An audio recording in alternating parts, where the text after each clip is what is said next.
Okay, good morning. I'm going to explain about a case history.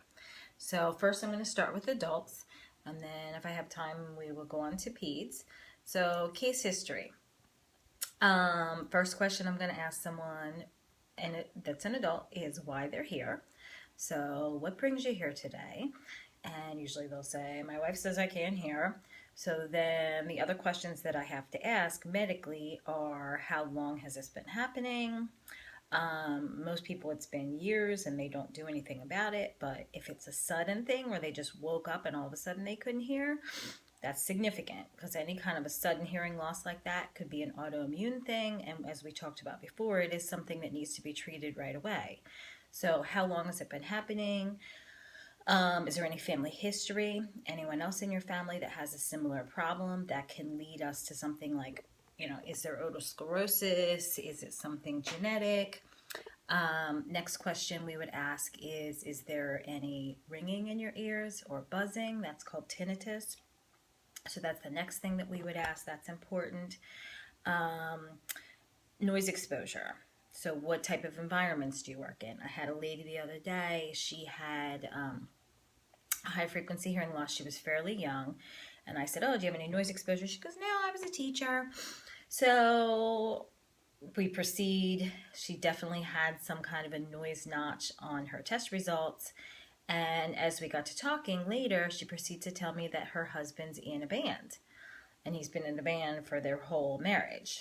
And so she goes to his shows and she participates in the events. And there you go. So somebody thinks, oh no, I'm not in a noisy, I don't work in a noisy situation, but yeah, going to your husband's concerts all the time, that could have been the reason. You're young, but you have a hearing loss, and that's most likely where that's coming from. Um, Dizziness. So I need to know, is there any dizziness? Do you have any lightheadedness? Those are things that are super important to know. Family history we talked about, noise exposure. Do both of your ears seem like they're the same? So that's important. Do they feel that they have a unilateral hearing loss? Do you have a better ear? Most people go, oh, I don't really know. I said, well, do you always favor one ear on the phone? Oh, yeah, I do always use my right ear. And when I lay my head down on the pillow on my one ear, I can't hear anything. So that's another way. But many times people don't know, and that's good. If you have a hearing loss, it should be symmetrical. So family history, noise exposure, dizziness, ringing in your ears.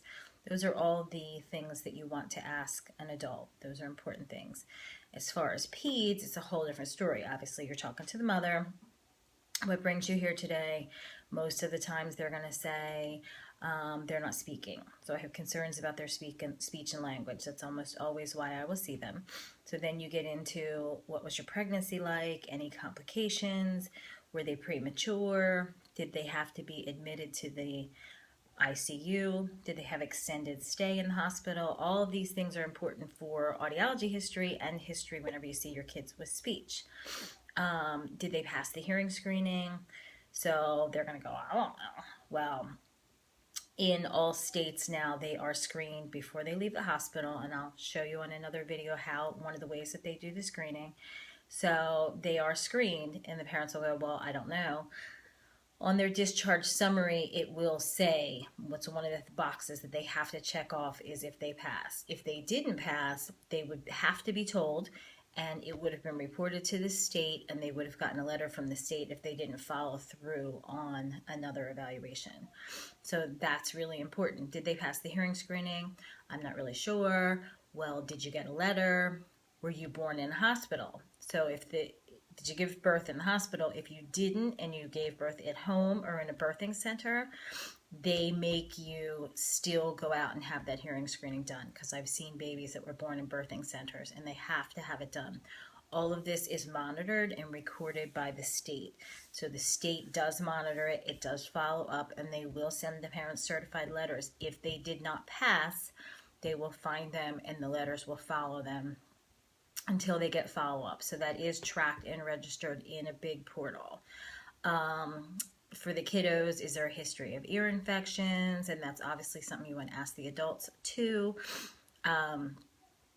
Ear infection history, do they seem like they're responding?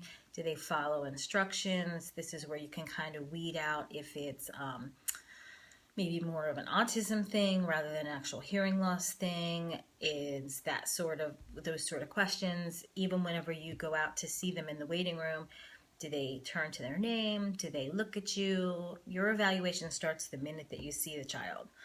Looking at how they behave, looking at how they act, all of those things are important. So for the parent history, you want to know if they're involved in any services through early intervention, through the state.